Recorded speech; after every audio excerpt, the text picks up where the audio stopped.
என் பெயர் தனுஷ்கா. நான் 9ஆம் வகுப்பு படிக்கிறேன். இந்த நாளில் நம் நினைவு கூறும் ஒரு சிறந்த மனிதர், இந்தியாவின் முன்னாள் குடியரசுத் தலைவர், விஞ்ஞானி மற்றும் இளைஞர்களின் கனவு குரல் டாக்டர் ஏபிஜே அப்துல் கலாம்.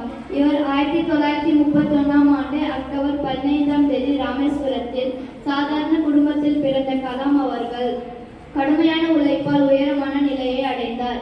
அவர் சொன்னது போல, எதிர்பார்ப்புகள் உயர்ந்திருக்கும் இடத்தில் முயற்சியும் அதிகமாக இருக்க வேண்டும் என்பது உண்மையே.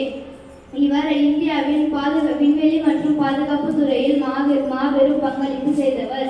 மிசைல் மனிதர் என்று அழைக்கப்படும் இவர் இளைய தலைமுறையினருக்காக எழுத்தாளராகவும் உரையாற்றுபவராகவும் இருந்தார்.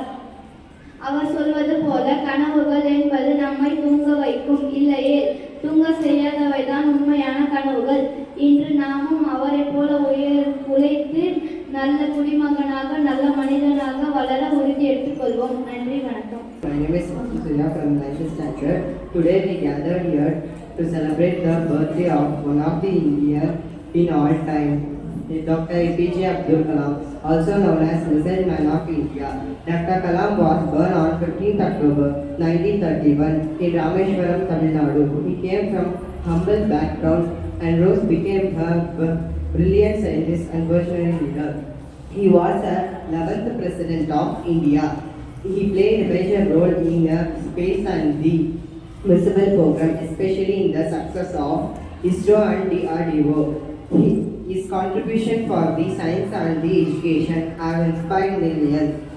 Dr. Kalam always believed the power of dream, hard work and honesty. His famous quote, "Dream, dream, dream. Dream transform into thought, thought result in action," still motivates many young minds. Even after becoming a president, he remains the simple, humble and dedicated for the students. He loved them and built a brighter future. Let us remember, not just today, but always, by working hard and thinking big and serving the nation with love. Thank you.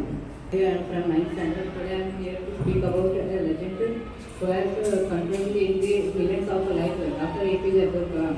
Dr. Kalam was not a legend scientist or a former president. He has simplified knowledge and integrity. Born in a poor family, as a role hard work and determined to become a great scientist, president and teacher. He contributed in the ISRO and DRDO to help in the India's technology. நான் 9ஆம் வகுப்பு படிக்கிறேன்.